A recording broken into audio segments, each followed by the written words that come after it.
Bueno, esperamos que estén cumpliendo las normas de seguridad y de prevención de la gripe. Pero bueno, como no queremos perder demasiado tiempo de clase más que el que estamos obligados, decidimos hacer un video con el tema siguiente, que es maniobra de tumbada.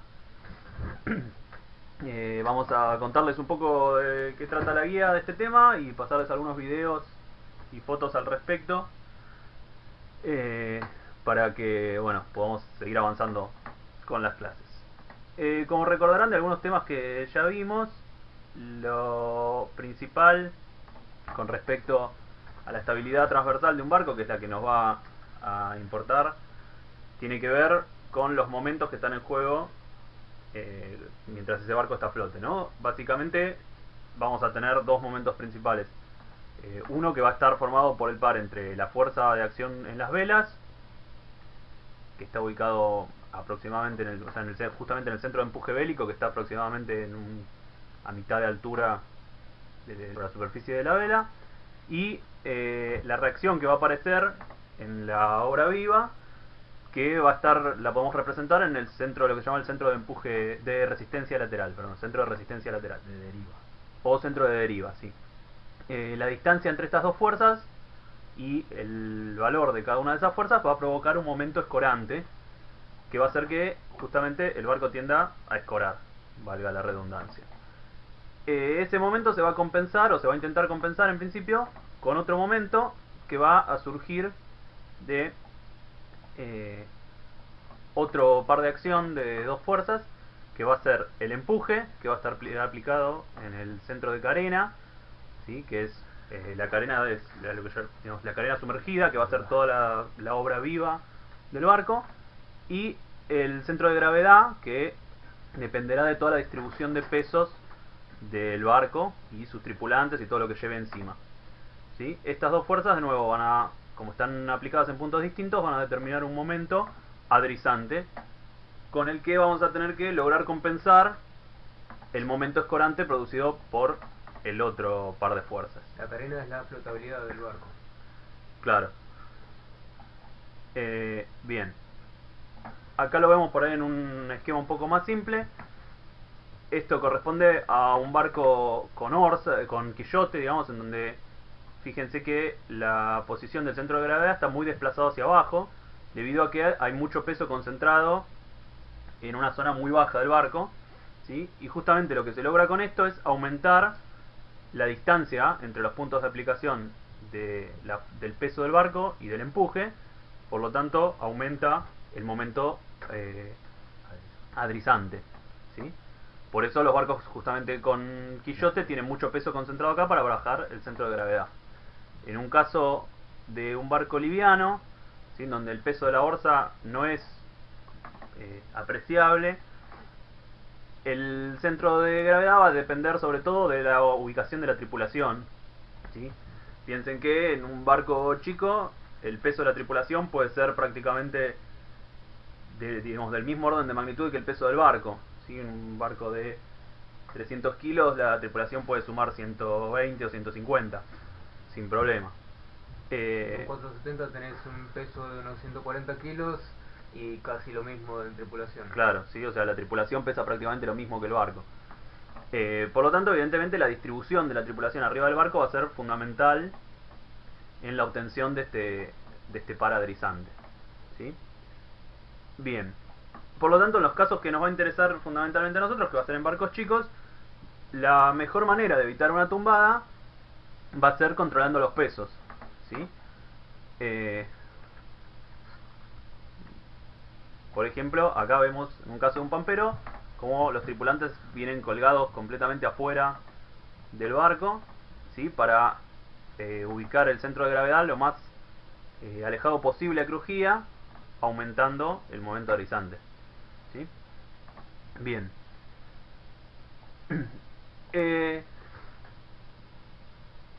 si a pesar de estar colgados como recién, digamos, de controlar los pesos todo lo posible, no nos alcanza nuestro momento adrizante, ya sea porque la intensidad del viento es muy grande o porque el peso de los tripulantes no es el adecuado para las condiciones,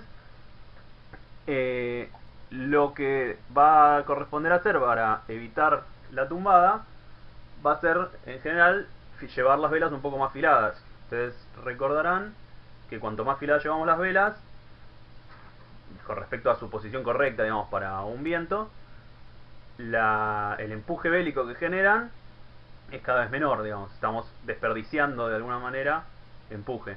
Por lo tanto, eso va a hacer que el momento escorante, que recordemos se producía entre la fuerza del viento en las velas y la resistencia lateral del agua sobre el agua viva, ese momento escorante va a disminuir y por lo tanto vamos a necesitar menos momento adrizante, digamos, con nuestros pesos para poder compensarlo, ¿sí?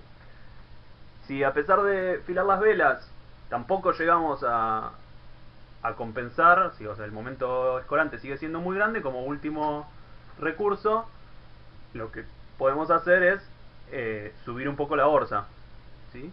Eso va a disminuir mucho la resistencia lateral, por lo tanto el momento adrizante, el momento escorante va a disminuir mucho, pero como ya sabemos, la contrapartida de eso es que no vamos a poder mantener el rumbo que queramos, o sea, vamos a tener mucha deriva, ¿sí? Mucho abatimiento, perdón. Es decir, nuestra derrota real, digamos, la trayectoria que siga el barco sobre el agua no va a ser, o va a estar muy alejada del rumbo real que llevemos, ¿sí? De dónde está apuntando el barco. Por lo tanto, bueno, eso va a traer un montón de consecuencias, principalmente que vamos a tardar más en llegar a donde querramos ir. Bien. Principalmente, digamos, las tumbadas las podemos dividir en dos grandes grupos, que son la tumbada a sotavento, que en general va a ser la más común, es decir, la tumbada a favor del viento, digamos, y la tumbada a barlovento, ¿sí? Que es la tumbada en contra del viento. La tumbada a sotavento va a ser la que ocurra más a menudo y tendrá que ver con esas causas que dijimos recién, ¿sí? O que nuestro peso no alcance a compensar el momento escorante, o que no lleguemos a tiempo a afilar las velas y nuestro peso no alcanza, digamos. La tumbada a barlovento es un poco más rara y en general va a tener que ver con situaciones de vientos francos, de rumbo francos, en las que estemos navegando generalmente cercano a la popa y en general con olas, ¿sí? Es por ahí medio difícil de visualizar, no tenemos ningún dibujo de esto, ¿no? Pero vendría a ser algo así como caerse de la ola, digamos. Tiene que ver con... ¿Cómo? Digamos, cuando nosotros venimos barrenando olas en popa, en el momento que nos pasa una ola, a la vez de que por un lado perdemos el empuje, ¿se acuerdan? Por todo el tema de el viento real y el viento aparente. Si en el momento que perdemos el empuje que nos lleva hacia adelante, justo la ola pasa, digamos, el barco tiende a caerse hacia atrás, digamos, y uno termina tumbando a barlovento. Ahora vamos a mostrarles unos videos que por ahí son medio forzados, pero por ahí se entiende un poco mejor la idea. ¿Qué hacer si tumbamos? ¿Sí? Bueno, repasemos primero. Digamos, para evitar la tumbada, dijimos entonces, lo principal, llevar los pesos correctamente para intentar compensar ese momento escorante. Si a pesar de los pesos no logramos mantener el barco adrizado, podemos filar un poco las velas, ¿sí? Para reducir el empuje. Si eso tampoco nos alcanza, como última instancia, podemos o subir un poco la orza para reducir la resistencia lateral, o cambiar el rumbo, ¿sí? Orzar. Recuerden que digamos, si uno orza sin cazar las velas, es lo equivalente a mantener el rumbo y filar las velas, ¿sí? O sea, lo que estamos haciendo es reducir el empuje del viento sobre las velas. Bien, supongamos que hicimos todo esto y aún así no alcanzamos a evitar la tumbada y el barco se acostó. Una medida de seguridad muy útil es poner en los topes de los mástiles, van a ver que los 470 por ahí se acuerdan que lo tiene, el cruyer también, una bocha de Targopol, ¿sí? Un flotador de alguna forma, que hace que si el barco llega a tumbar no pueda seguir girando, o sea, lo máximo que puede quedar es acostado 90 grados, digamos, con las velas sobre la superficie del agua, ¿sí? Eso es especialmente importante en el Río de la Plata, sobre todo, o en cualquier otro lugar que tenga poco calado, porque en caso de que el barco siguiera girando, se corre el riesgo de que el mástil se clave sobre el fondo, y por un lado resulta muchísimo más difícil aderezarlo, y sobre todo se corre el riesgo de romperlo, ¿sí? En cualquier movimiento de olas o lo que sea, o el propio peso de los tripulantes tratando de enderezar el barco, si el mástil está clavado en el fondo, lo más probable es que se termine rompiendo. Además también podés llegar a rifar la vela cuando se clava en el fondo. También.